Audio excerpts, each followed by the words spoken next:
Hola, Noel, Information Highwayman here, and you are once again watching an Ace of Spades Friday website review. And today, you're going to learn what web designers do wrong.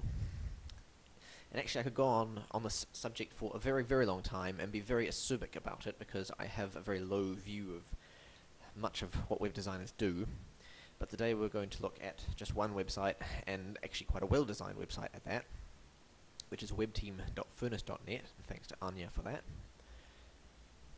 And as usual, we're going to be using the Frodo conversion rate checklist, which stands for first reaction, orientation, desirability, and offers. So let's not forget Odo. Let's not forget attention equals contrast plus eye path. But we've been through all this before, so I hardly need to go over it again. Let's get straight into the first reaction. First reaction is, ooh, it's pretty. I can't really fault this website for how it makes me feel when I first see it, because it makes me feel pretty good. It's obviously been extremely carefully designed, and it shows. Well done. Orientation.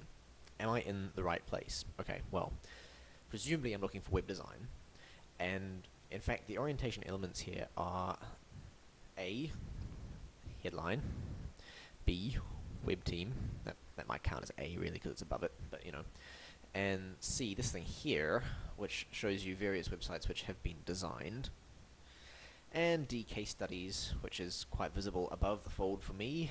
For other people it may not be, but that doesn't matter too much. So in terms of knowing where I am, I'm pretty clear from the very get-go that I am on a website designed by web designers for people who want web design, and that is good. Well done. Desirability. Do I believe I'll gain more than I invest? Okay. This is where things start to get a little bit unstuck. A lot of web design is obviously very visual, so the first thing that any web designer needs to do is have an attractive website, a website which illustrates to the very best his web design skills. And in that regard, if you're a team, obviously, the same thing applies, so in that regard, this website does very well. It's an excellent showcase of the web design skills of this particular team.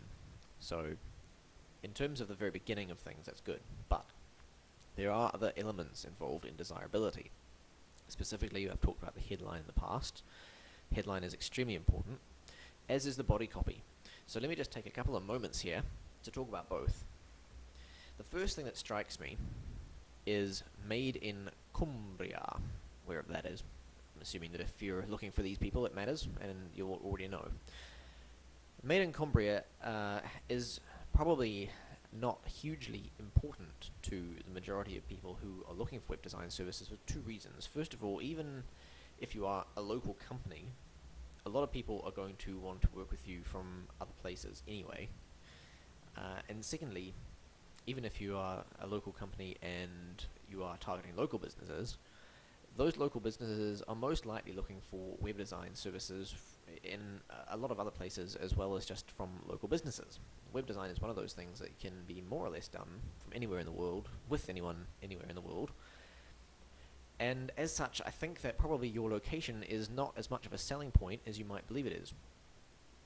Made in Cumbria doesn't really give me any kind of information that makes me think that you are desirable. Now, it may be that your customers are in fact amazingly persnickety and really, really want someone from Cumbria because you guys are all a pack of xenophobic bastards, but it seems unlikely. The second thing is beautiful handcrafted usable websites. You would think that it's a good headline because it talks about benefits, or what you might perceive as benefits, but actually it's not. And the reason for that is simply because beautiful is the kind of thing that anyone would say about their own websites. When I have my next child in June, I am sure that I will say it is beautiful regardless of how it looks. Handcrafted doesn't mean a damn thing to most people. It has that implication of care and finesse and so on, but when it comes to websites, it's really not obvious how that's actually important. Your average prospect is probably going to say, okay, so it's handcrafted. What does that even mean? I mean, how do you handcraft a website? Don't you just sort of plug in some code into a special fancy schmancy program and out comes a website at the other end? They don't understand what that means. And thirdly, usable. Well, okay, again, I mean, usable is a pretty subjective term, but one would hope that they were usable. I mean, if they're not usable, what's the point? So you're really emphasizing attributes of your websites which are not unique to yourself and not really that interesting to your prospects. What I would suggest is that you have a think about what your prospects are concerned about when they first arrive on your site. Most likely, I mean, obviously they are looking for websites that are beautiful and usable, but they're most likely thinking of other things as well.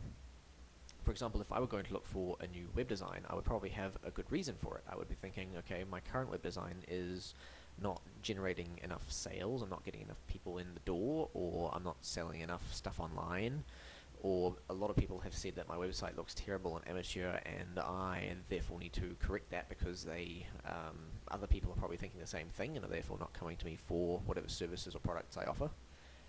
So you need to put it in terms of business objectives for a start.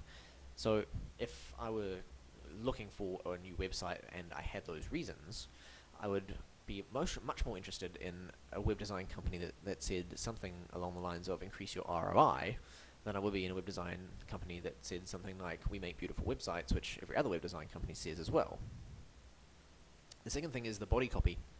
And here we say, from tailored quotes, in-house designers and content writers to post-production quality checks and ongoing support, our aim is to ensure that your website experience with us is as smooth and pain-free as possible. And again, you would think this is probably quite good body copy because it emphasizes benefits and talks about how the quality of the service and the extensiveness of the service is something which is desirable to your prospect. But the difficulty is that you, for a start, haven't really launched into any kind of conversation. You've just kind of launched into a description of various features of what you do. So you haven't warmed up your prospect in any sense. You haven't sort of said hello, as it were. It's like walking up to someone in a bar and saying, from tailored quotes, in-house designers and content writers to post-production quality checks and ongoing support, our aim is to ensure that your website experience with us is as smooth, as pain-free as possible. And the person would turn to you at the bar and say, what? I would suggest that you launch in a little bit more carefully and that you talk about your prospect before you talk about yourself. It might seem counterintuitive because your prospect is actually interested in your tailored quotes, in-house designers and content writers, etc. But in fact, your prospect is most interested in himself. And if you can talk about your prospect first, talk about the problems that he has to indicate that you actually understand him, and then talk about how your tailored quotes solves this problem, and your in-house designers and content writers solve that problem, and your post-production quality checks solve this other problem, then you'll have a much better chance of making a decent kind of impression on him and getting him interested. Now, you don't have to actually spend a huge amount of space doing this, and I wouldn't recommend doing too much on the homepage. What I would suggest on the homepage is to make him feel comfortable and at home, and to direct him in the direction of places that he wants to go, so where he can find out more information. Okay, so I've talked about those two issues. Now, there is one other thing which really needs to be addressed, which is this. As I was reading through the body copy on the left-hand side, my eye kept getting snagged back to this constantly moving, very attractive carousel, and it was really damn distracting. You need to understand that movement like this is incredibly distracting because it creates an enormous amount of contrast. Remember the ACE acronym, attention equals contrast plus eye path? Well, it also kind of works in reverse. If your eye path, well, hang on, let me put it a different way. Eye path equals attention, which equals contrast. So what you're doing here is you're actually creating a false eye path, where you start at the top at the web team thing, that's fairly normal, and then rather than going here, which is what you'd naturally do because you read from the top left to the bottom right, so you scan along the left-hand side, you actually end up here, because this huge attention-grabbing element has stolen everything, and the copy is going unread because of that. This is why I always suggest that if you're going to have even just an image, but especially a carousel, you always place the carousel above the image, above the copy, sorry. Place the carousel above the copy because then it's in a logical kind of eye path where the carousel gets seen first, and it intrigues the prospect and gets his attention, and he then moves his eyes down to the copy to see what it's about. If you put your body copy above your image or your carousel, the opposite will happen. Your reader will skip the copy to go to the image because the image has more contrast and is more attention grabbing. So if you're going to keep this layout, I would at least suggest to make the scrolly effect, which is very pretty. I must compliment the scrolly effect, but you need to make it slower so it doesn't happen constantly like this, because it's really distracting when you're trying to read. And ideally, you want to put that on probably the left-hand side, put the copy on the right-hand side so it follows more natural eye path, otherwise put the image above the copy. Okay. Last thing to talk about is offers. Do my goals match the available options? As a prospect looking for web design services, what are the two things that I am most interested in doing? Okay, first of all, let me compliment you once again on using two calls to action, one which is visually more prominent than the other. That's very good. That's a best practice. However, while view our work would definitely be on the list of things that I would want to do, the other thing, request a quote, is not. I have never ever requested a quote from anyone the first time I visited their homepage. Possibly the first time I visited their website, although more commonly it would take a couple of visits, and that's normal. That's why you've got lead generation and so on. But I would never request a quote the first thing that I come to the website, I see their homepage, I request a quote. That's just insane. That's never going to happen. So I would suggest that you move the request a quote down to somewhere like the Our Work page or the Our Team page, and have this more about us. That's actually something people are quite interested in when they first come to a company website. They want to know what sort of company they might be working with. So turn that into a call to action, and that way you don't actually have these essentially three calls to action either. So you've got fewer objectives, which means that you'll probably get more clicks because people don't get kind of confused about what you want them to do. Okay. Takeaways for today. Firstly, and these are probably a little bit arbitrary because I've talked about a lot of stuff today, talk about your customer first. That's probably the most important one that you can actually take away from this, because despite all the other things that I've talked about, ultimately if you don't talk about your customer, you're not going to make a lot of sales, because the one thing that your customer is interested in is himself. Secondly, make sure the right elements are getting attention. So in this case, make sure that your body copy isn't getting swamped by your images.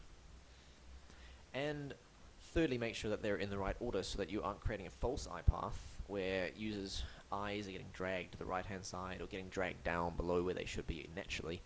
Make sure that you are putting all of your elements into the correct eye path, which is from the top left to the bottom right in a kind of an F-shaped pattern.